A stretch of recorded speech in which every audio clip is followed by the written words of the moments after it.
그럼 한국을 이런 식으로 이끌어서는 안 됩니다. 우리 국회가 대우각성해야 됩니다. 앞으로 4.15 총선에서는 다시는 이런 일이 벌어지지 않도록 좀 훌륭한 분들이 많이 들어오시고 또 들어오신 분들이 많이 발전하시길 바랍니다. 뭐 이런 정도 논평이 나와야지. 황교안 씨 뭐 하고 계셔? 정신 가출 중? 강화마담 역할하느라고 아주 재미져서 근본적인 건 하나도 안 하죠. 자, 그래서 우리가 뭘 할 거냐? 세 가지 정도 해야 됩니다. 하나는 3월 말까지 1인 시위를 해야 됩니다. 참고로 2명 이상, 뭐 2~3명의 시위하면 보통은 단속을 안 해요. 또 10m 간격 정도 두고 시위를 해도 단속을 안 하는데 아주 엄격하게, 지금 쟤들이 뭔 짓 할지 모르니까 엄격하게 법을 해석을 하면 2명이라도 피켓 샌드위치 패널을 딱 맞춰서 코디해서 하면 이걸 집단 시위로 볼 수가 있습니다. 거의 긴급조치식으로 이제 해석하는 거죠. 긴급조치는 5인 이상의 모임이라고 봤죠. 그 돌잔치나 결혼도 모임이라고 봤어요. 긴급조치 9호, 75년도 5월 달에 발효가 됐었죠. 그게 긴조라고 보통 얘기하는 건데, 지금 뭐 이렇게 하면 이제 집회 시위에 해당을 하는데, 실제로 걸리더라도 뭐 그렇게 크게 무슨 뭐 벌금 같은 것도 벌금도 집행유예 있어요. 집행유예나 받고 말지 뭐 큰 문제는 없는데, 그것도 골 아프시면 신고하세요. 신고하시고, 신고하지 않으신 경우에는 한 명이 피켓이나 샌드위치 하나를 들고 다른 한 명은 그거 찍고 주변에서 좀 왔다 갔다 하고 이 역할을 하면은 같이 시위한 건 아니니까 괜찮습니다. 그러니까 신고를 하시든지 아니면 그렇게 하시든지. 어디서 하냐? 지하철역 모든 출구에서. 참고로 서울 지하철역이 몇 개인가요? 300여 개 됩니다. 출구는 몇 개인가요? 1465개입니다.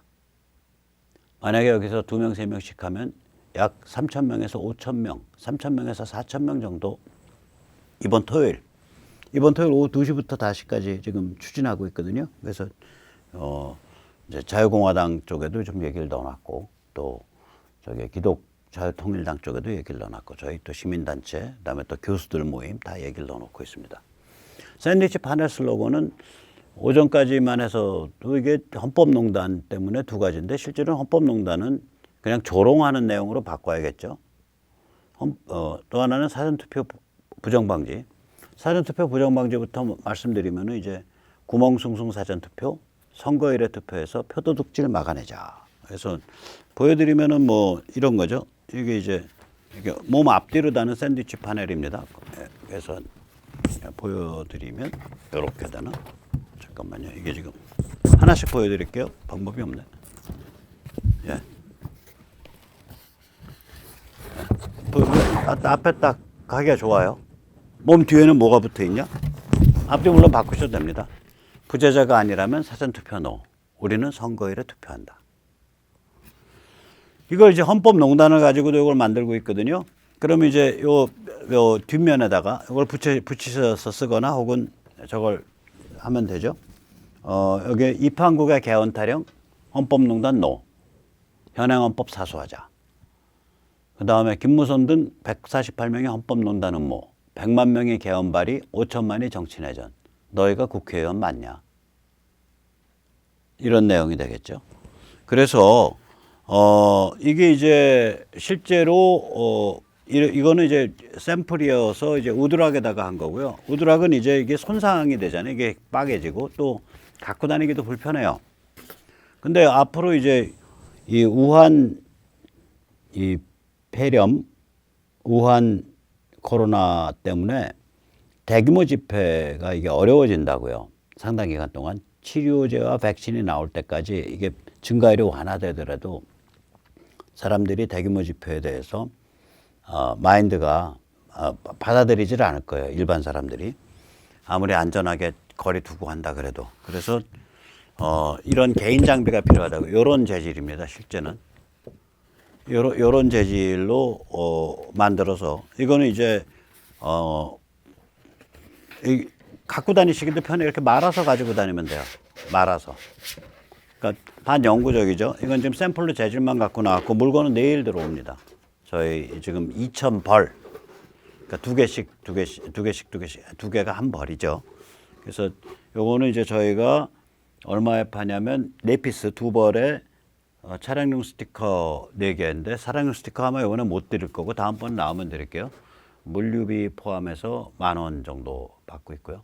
문자 주문 010-3330-1142 그 다음에 문자로 수취인 주소, 성함, 핸드폰 그 다음에 입금은 신한은행 뭐 이렇게 해서 저희가 구멍순수 사전투표, 선거일에 투표해서 표도둑질 막아내자. 부재자가 아니라면 사전투표 노. 여기서 잠시요. 이게 이제 제가 요 선관위에 이제 조사받으러 가야 되는데 제가 선거 자유 침해라는 거예요. 사전투표 하지 말자라고 반대해서. 아닙니다. 저는 사전투표 반대하는 거 아니에요. 부재자가 아니라면 사전투표 하지 말자예요. 왜냐? 선관위에 2019년 7월 3일 선관위 자체 공문에 의하면 사전투표는 부재자를 위한 부재자가 아니라 선거일에 투표할 수 없는 사람을 위한 제도라고 자기들이 밝혔어요. 그럼 선거일에 투표할 수 없다란 얘기는 사실상의 부재자란 얘기죠. 그날 선거일날 다른 바쁜 일이 있어서. 그래서 근데 단지 사전투표가 내가 선거일날 무슨 일이 있는지 그 사유를 신고할 필요가 없어요. 그래서 뭐 그런 특별한 사유가 없는 사람도 한다면 그냥 뭐 막을 길은 없는데 가급적이면 그건 하지 말자. 투표일날 공휴일이니까 어차피 투표일이 국민주권 축제일 아니냐. 그래서 부재자가 아니라면 사전투표 노기 때문에 참고로 이런 이 사전투표 부정방지 캠페인에 대해서 혹시 지금 선관위가 굉장히 날카로워져 있어서 이거 뭐 단속하겠다고 나서 그러는데 저부터 시작하니까 같이 법률 투쟁을 같이 하시자고요. 만약에 단속되고 그러면 신고해 주세요. 같이 하시죠 뭐. 참고로 말씀드리면 만약에 여기 계시는 분들이 시청자분들이 개인으로 참여해서 또는 3355 참여해서 벌금을 뭐 50만 원 받으면 저는 5억쯤 받을 겁니다. 그러니까 저부터 종대 메고 나가고 있으니까 너무 그렇게 걱정하지 마시고요. 아까 이 샌드위치 판을 이렇게 붙이게 되죠. 비교적 짧아서 여러 가지 거동하는데 불편이 없고 또 남성분 같은 경우는 화장실 가셔서 소변 보실 때도 불편이 없습니다. 자, 무엇을 할 것인가? 둘, 대한정당 밀어주기. 이때 대한정당은 그 정당이 아니고요. 대안이 되는 정당입니다. 플러스 대항마입니다. 저는 기독자유당, 기독자유통일당 또 자유공화당을 밀어줘야 된다고 생각을 합니다. 비례는 무조건 기독자유통일당이나 자유공화당 찍어줘야 되고요. 지역구는 살생부에 따라 대항마를 지지해야 되는데 이 살생부가 한 10명에서 20명이에요. 지금 쟤들이 그래도 스스로 많이 속아냈어요. 눈에 안 보이게. 김무성도 안 나와, 유승민도 안 나와, 권성동도 안 나와, 김성태도 안 나와. 그래서 많이 없어진 것 같이 보이는데 실제로는 숨어있는 그 키 플레이어들이 아직 남아 있습니다. 그래서 좀 날려야죠. 제일 중요한 거는 뭐냐면 황교안, 그다음에 나경원, 그다음에 부산 사상의 장제원, 그리고 서울 구로의 김용태, 서울 성북의 정태근 이런 사람들이에요. 여기 이제 힘 많이 쓸 사람들이에요. 당선되면 저쪽 진영에서. 그래서 제가 뱀의 목이라 그랬죠. 이 뱀 목을 잘라버려야 됩니다. 참고로 권성동은 지금 아마 공천 배제 가능성이 높은 걸로 합니다. 강릉이 전략 공천으로 돌아갈 가능성이 많아서 이게 이제 강릉이 경선이 되면 강릉시장 했던 최 무슨 선생님인가 그 양반이 주로 아마 그 경선에서 이길 확률이 높거든요. 그러니까 어차피 그런 사람 쟤들 관점에서 그런 사람이 후보되느니 그냥 전략 공천 지역으로 바꿔버리겠다 해서 룰 바꿔서 지금 반발이 굉장히 심해요. 강릉이. 어쨌거나 권성동은 지금 그래서 전략 공천이 아니기 때문에 일단은 권성동을 위한 전략 공천이 아니에요. 그래서 이게 퀘스천 마크가 있습니다. 자, 그래서 그 다음에 이제 시대정신의 그 민혁당 라인이 있습니다. 참고로 민혁당이라는 거는 이른바 이제 그 전향했다라고 말을 하는 김영환 씨, 그 잠수정 타고 평양 갔다 온 분이죠. 제가 뭐 김영환 씨나 민혁당, 그 김영환 씨 라인이죠. 제가 김영환 씨나 민혁당을 저보고 만약에 평가하라 그러면 일단 집단주의자들이다. 그러니까 개인주의자들이 아니다. 그러니까 누구죠? 황장엽 선생 책을 쭉 보다 보면 이 사람 주체 사상 버린 거 맞아? 이런 생각이 들거든요. 왜냐하면 그 책의 내용을 보다 보면 결국 그 사람 얘기는 내가 하는 게 진짜 주체고 저 김정일의 주체는 그 주체가 아니야. 이 소리로 보여요. 제가 보기에는. 이 황장엽 씨와 김용환 씨가 가깝죠. 돌아가신 황장엽 씨랑 굉장히 가까운 뭐 양자 같은 관계죠. 그리고 이제 민혁당 라인을 제가 경계하는 이유는 기본적으로 북한의 그러니까 김정은 체제가 계몽군주가 되든지 개혁개방으로 나가서 그래서 김정은 계몽군주론을 제일 열심히 떠들었죠. 2018년에 이집단에서 혹은 김정은을 대체하는 그러니까 이른바 백두 개백정 혈통을 대체하는 그러한 새로운 유사 전체주의 체제가 들어오든지 아무튼 거기에 손을 써서 북한을 컨트롤을 좀 하겠다라는 생각을 하고 있죠. 그러니까 사설 휴민트 작업을 했었어요. 북한 공작을. 2013년까지 했죠. 그러고 남쪽에도 영향 지분을 확보하겠다. 그래서 양쪽을 엮어가지고 한반도 전체를 좀 이렇게 좀 쪼물락거려 보겠다. 뭐 이런 그 굉장히 그 야심찬 계획을 갖고 있는데 저는 좀 위험하다고 생각을 해서 여기는 도려내야 된다고 봅니다. 원래 여기 이제 김영환, 홍진표 이런 사람들이 헤드고 그 중간 허리가 누구냐면 최홍재. 박근혜 정부 때 시민사회 담당 비서관을 했는데 그럼에도 불구하고 바미당으로 튀었다가 그 다음에 이제 다시 미래통합당 쪽으로 복귀를 했는데 이번에 공천 받을지 안 받을지 모르겠어요. 공천 받으면은 저는 당연히 여기에 집어넣어야 된다고 보고요. 그 아래가 이제 허현준 그 감옥을 좀 갔다 왔죠. 그러고 이제 막내가 이 신보라급이 되는데 이 막내라고 하더라도 그 라인들은 워낙 일사불란하게 움직이는 라인이라 이번에 손을 보는 게 좋다. 그러니까 파주 갑입니다. 또 시대정신 민혁당 반개가 하태경입니다. 부산 해운대.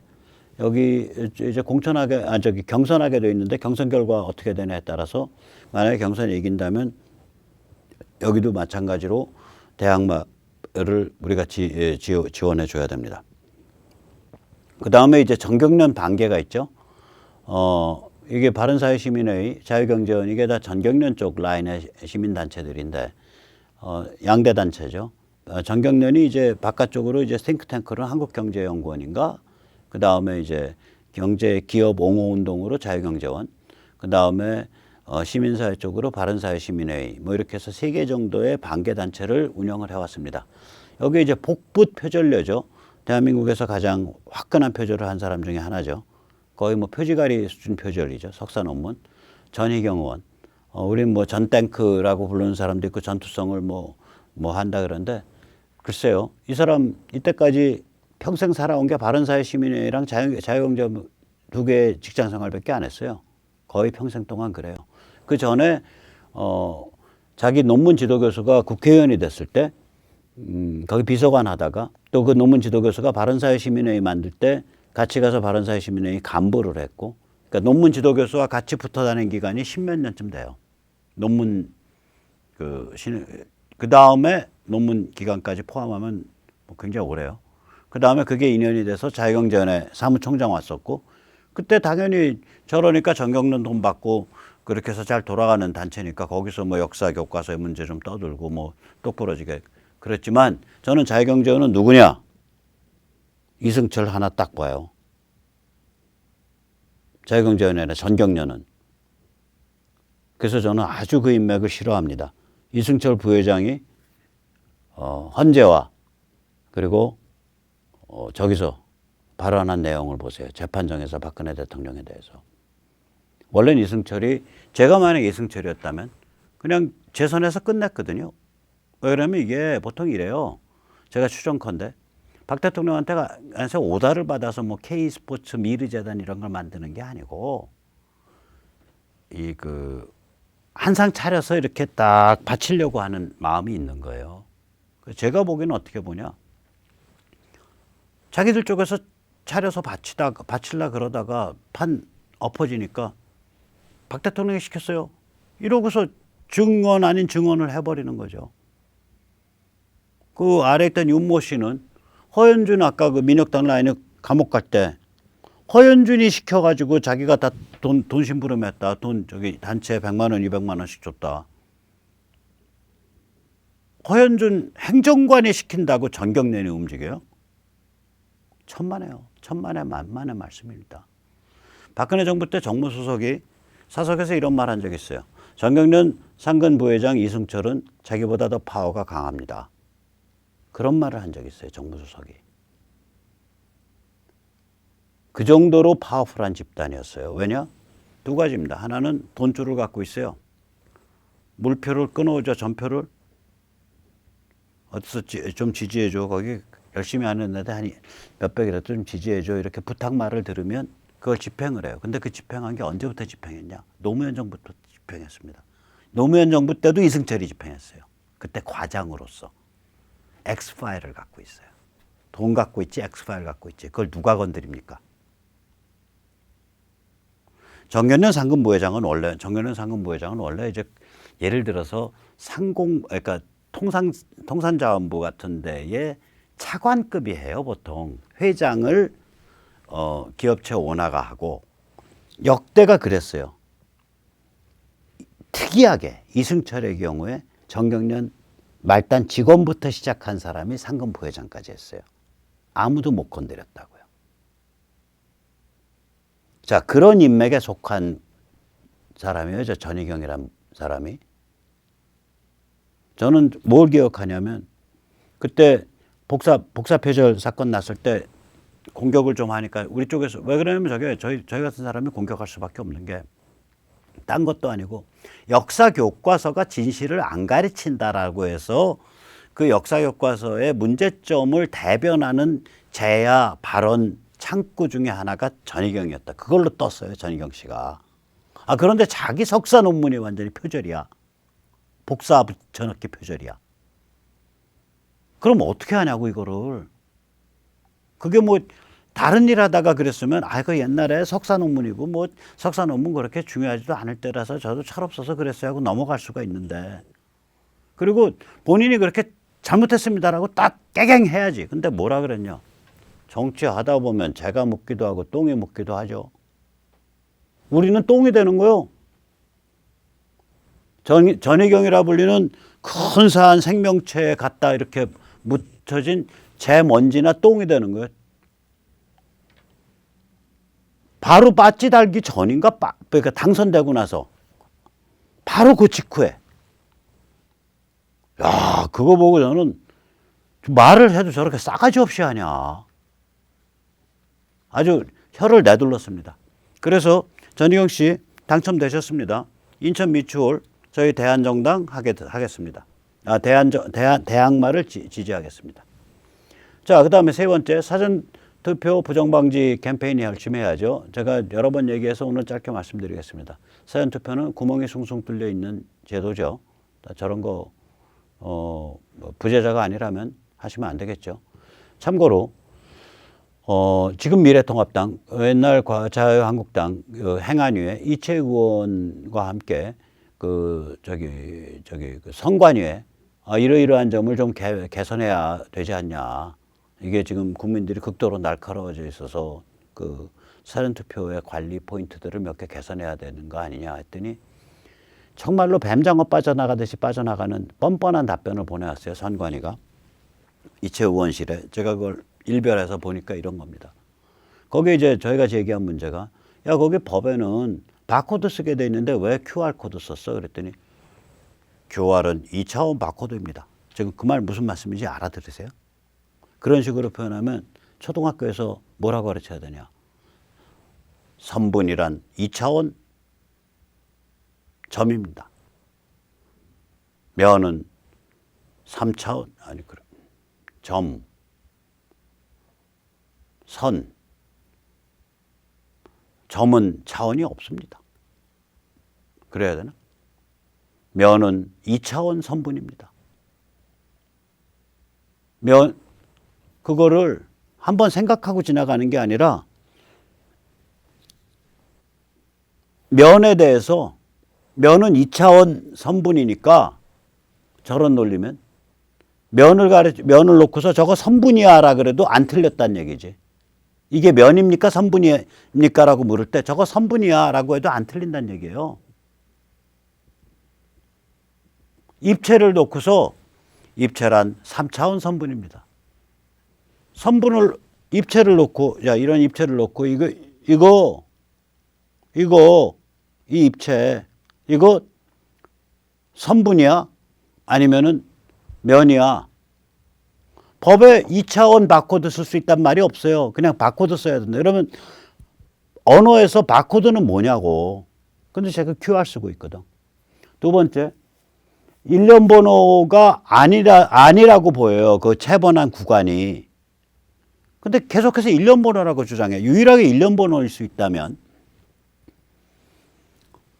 사전투표소가 3,800개나 깔려 있는데 여기서 삑 오면 여기 001번. 그거 0.1초 후에 여기서 삑 오면 002번. 그 다음에 여기서 삑 오면 003번. 이렇게 줘서 왔다 갔다 하면서 번호를 주면 일련 번호예요, 그거는. 근데 누구 차원의 일련 번호냐? 중앙선관위 컴퓨터 데이터베이스 서버 차원의 일련 번호예요. 그러나 원래 투표지는 뭐냐? 각 투표소별 일련 번호라고요. 그렇게 투표지가 되어 있어요. 본 투표지는. 우리는 일련 번호에 의해서 발권합니다. 이런 식으로요. 만약에 틱 하자 여기서 다시 틱 하고 오는 거는 요번에는 300번 만에 왔는데 그 다음번에 여기 올 때는 756번 만에 왔어요. 투표소 관점에서 보면 처음에서 두 번째 숫자 올 때까지는 300번 만에 왔고요. 그 다음에 756번 만에 왔으니까 여기서는 1년이 아니에요. 1년이 되려면 300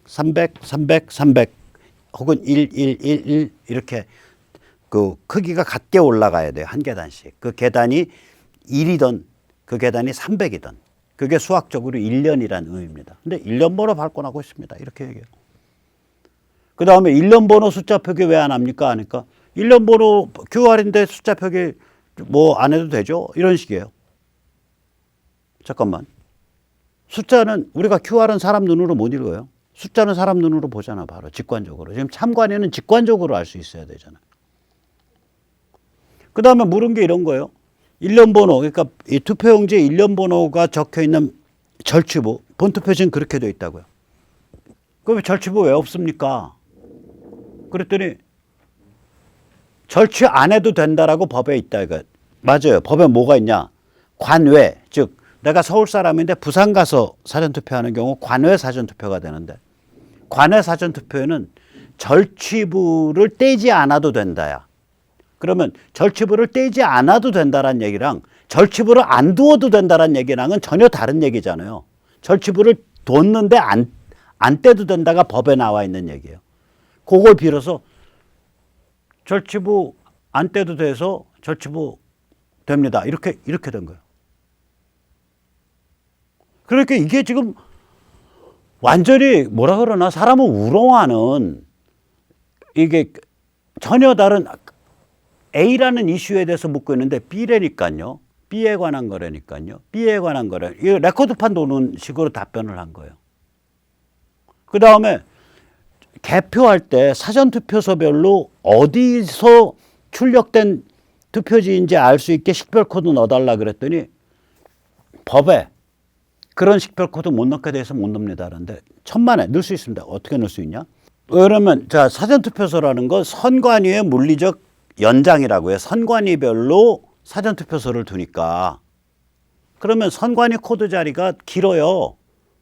선관위는 꼴랑 3자리면 되는데 이게 선관위 코드가 뭐 한 7, 8자리 넘어나가요. 그럼 선관위 다음에 사전투표소, 선관위 아래에서 보통 한 20개, 이짝저짝이니까 사전투표소 번호를 뒤에다가 2자리 붙여주면 끝나는 거예요. 그러면 법률적으로는 선관위 코드죠.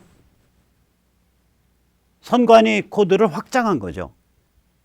얼마든지 넣을 수 있고 그거 왜 넣냐고 시비 걸 사람도 없는데 저거는 못 넣습니다라고 잡아 떼버려요. 그러니까 제도를 좀 더 관리 가능하게 개선하겠다라는 의지가 없는 거예요. 그리고 계속해서 A라는 이슈에 대해서 묻고 있는데 B입니다. B에 관한 이슈입니다. B입니다. B라니까요. B에 대해서 얘기합시다. 이러고서 답변이 그런 식으로 나오는 거예요. 그 다음에 지금 그 자루에 왜 담냐? 법에 보관함이라 그랬더니 보관함의 재질은 저희 선관위의 소관입니다. 그래요. 오케이. 재질은 나무로 하냐 철로 하냐 플라스틱으로 하냐 재질은 당신들 소관이라고 쳐. 그러나 자루와 함은 다르잖아. 이런 식의 얘기라고요. 그 다음에 야 보관장 그냥 개활지 빌려서 그게 주차장이 됐든 운동장이 됐든 거기다가 지붕만 있는 텐트하고 그냥 플라스틱 지금 쓰는 플라스틱 보관함 쓰고 바깥에다가 철망 두르고 이동식 철망 바깥에다 조명등 밝히고 거기다가 CCTV 달고 거기서 경비 바깥으로 돌고 있고 거기서 저기 시민들이 외곽에서 이렇게 멀찌감치해서 유튜브 찍거나 구경할 수 있게 좀 해라 그랬더니 자루를 사용하면 공간을 절약합니다. 아니 지금 개활지에 보관함 제대로 써서 할 수 있는 방안을 제시를 해줘도 자루를 사용하면 보관장이 절약됩니다. 자루를 사용하면 보관장이 절약됩니다. 아니 무슨 뭐 뺑뺑이 도는 무슨 녹음 테이프 돌아가는 것 같아요. 그 답변을 보다 보니까 그 다음에 뭐를 물었냐면 원래 이게 사전투표라는 게 선거일에 투표할 수 없는 사람을 위한 투표인데 지금 당신들이 이때까지 해온 홍보 광고를 보면 미리미리 투표하고 선거일엔 놀자라는 그러한 메시지를 담은 이미지로 광고를 했다. 이거 그리고 심지어는 그거를 아예 내놓고서 문재인도 그랬고 홍준표는 거기에 저것도 안 하고 내놓고서 아주 미리미리 투표하고 선거일엔 놀자라는 메시지를 아주 그냥 내놓고 후보자들은 막 던졌다. 이거 당신들도 광고를 좀 컨셉을 바꾸고 그거 단속할 뜻이 있냐 그랬더니 선거에 대한 홍보는 자유이기 때문에 미리미리 투표하고 선거일엔 놀자라는 그런 홍보해도 괜찮습니다. 이러고 답변이 와요. 이게 그 메시지가 법의 근본 정신에 어긋나냐 안 어긋냐를 물었는데 답은 투표하자는 투표를 부추기는 홍보는 자유니까 홍보해도 됩니다. 이 사람들 지금 한국말 할 줄 아나 이런 생각이 드는 거예요. 선관위 여러분 학교 다시 다니세요. 뭐 이런 소통을 하는지 모르겠어. 어떤 악의를 가지고 지적한 게 아니고 참고로 저는 단 한 번도 투표 부정이 있었다. 표박 가치가 있었다. 어디에 있었다. 이런 얘기 한 적 없습니다. 왜냐? 증거가 없는데 할 수가 없죠. 저는 이렇게 얘기를 하죠. 그때 분명히 국회에서 선관위 직원 만났을 때도 그런 식으로 얘기했는데 이런 종류의 제도는 모든 종류의 상상 가능한 범법이 가능하다라고 전제하고 그걸 막을 수 있게 만들어야 된다. 나는 그런 범법이 있었는지 없었는지 모른다. 그러나 내가 상상할 수 있는 그런 범법이 가능하다면 나는 그게 가능하고 구멍 숭숭 뚫려 있다고 보는데 그걸 막을 수 있게 제도를 만들어야 된다. 그렇게 얘기를 해왔거든요. 근데 전혀 반영할 뜻이 없는 거예요. 그래서 우리 뭐 해야 되냐? 사전투표지 보관소 256개 지방선관위 주의 5박 6일 24시간 자율경비해야 됩니다. 그래서 우리 공영선거지원단분들 이제부터 지방선관위를 방문해 봐야 돼요. 문의 출입구가 몇 개인가? 이걸 어디를 막으면 되나? 이게 독립건물인가? 아니면 임대건물인가? 임대건물이라면 다른 층에는 어떤 사무실이 있나? 어떤 패턴인가? 미리 사전 답사를 해봐야 돼요. 그 다음에 사전투표소 이게 3,000여 군데인데 그 주의를 이틀 동안 오전 6시에서 오후 6시까지 자율경비해야 됩니다. 이렇게 주변을 어슬렁거리고 다니는 거를 업무 방해로 걸겠다 혹은 선거법 위반으로 걸겠다 하면은 준법 투정인데 위법이라고 단속하면 같이 하시자고요. 같이 법정 대응하시자고요. 자, 저는 그렇게 단속할 것 같지는 않고요. 그래서 선관위별로 최소한 한 분씩 이렇게 사전투표 특별취재단이라는 걸 만들고자 합니다. 일단 펜앤마이크가 지원하시는 시민들 임명장을 주시겠다고 합니다. 그럼 프레스 카드 들고 취재하러 다니시는 거예요. 사전투표에 대해서. 또 본투표도. 그러니까 사전투표를 중심으로 해서 4.15 총선 특별취재단, 현장 특별취재단, 특별취재기자. 그래서 신청 좀 해주시기 바랍니다. 또 다른 미디어들도 제가 좀 이제 제안 중이니까 일단 펜앤마이크 정규재 대표님 감사합니다. 자, 그래서 이제 공명선거 지원단 모집이고요. 2020korea.com 온라인 혹은 010-3330-1142 많이 신청해 주시고요. 또 이 책 10,000원에 50권, 한 박스 400권에 5만 원. 그래서 가끔씩 사서 뿌려주시기 바랍니다. 이제 오늘 저는 계속해서 뭐 이런 그 운동성 오브젝트를 개발해서 공급해 드려요. 고등학교 3학년 이제 요번에 처음 그 투표하는 친구들 학교 앞에서 좀 나눠줄 만한 거. 제가 그걸 좀 생각해 봤어요. 이거 300장에 1만 원짜리 작은 아주 이쁜 팜플렛이에요. 1200장엔 3만 원에 모십니다. 문자 주문인데 어떻게 생긴 팜플렛이냐. 아주 귀여워요. 내 삶의 첫 투표, 진짜 투표를 하자. 풍선에는 뭐라고 써 있냐면 부재자가 아니라면 사전투표 노노. 진정한 대한민국 국민이라면 법으로 정해진 투표일에 투표해서 당당한 유권자의 권리를 누려주세요. 그 위에 뭐가 돼 있냐. 사전투표는 투표할 수 없는 사람, 부재자를 위한 제도입니다. 투표날에 대한민국에 있고 투표할 수 있는 당신은 부재자가 아닙니다. 이러면 이게 투표 방해가 아니에요. 선거 방해가 아니에요. 왜냐? 원칙을 얘기한 거니까. 그 다음에 뒷면에는 우한폐렴과 전쟁학인데 여기 뭐냐면 건강한 우리 청소년들은 바이러스에 노출돼도 폐렴에 걸리지 않고 그냥 지나갈 수 있지만 여러분들의 어머니, 아버지, 할머니, 할아버지에게는 치명적일 수 있습니다. 함께 조심해 주지 않으면 여러분께 달라붙은 바이러스가 주변 어르신들께 옮길 수 있습니다. 옮겨갈 수 있습니다. 부모님을 사랑하는 마음으로 어르신을 존중하는 마음으로 여러분들도 함께 조심해 주세요. 라고 참 간절한 호소를 하고 있습니다. 그래서 사이즈는요. 이게 청소년들이니까 눈이 좋잖아요. 그래서 사이즈는 작게 했어요. 저게 8색 인쇄예요. 8도 인쇄. 굉장히 컬러풀해요. 8도 인쇄나 돼가지고 그 제작 단가가 높아요. 그래서 이렇게 요만한 크기입니다. 작게 했으니까 요거 좀 사셔서 그 학교 앞에서 뿌려주시기 바랍니다. 300장에 1만 원이고요. 1200장에 3만 원입니다. 그러니까 세 분이서 3만 원 거두셔서 사시면 한 학교 충분히 뿌립니다. 한 두 학교 뿌릴 겁니다. 자, 또 스티커, 예, 이것도 마찬가지로 주문해 주시면 좋고요. 마지막 탄핵 다이제스트 잊지 말고 가끔 주문하셔서 팔아주시면 좋겠습니다. 나눠주시면 좋겠습니다. 오늘 좀 늦었죠? 여기까지 모시겠습니다. 감사합니다.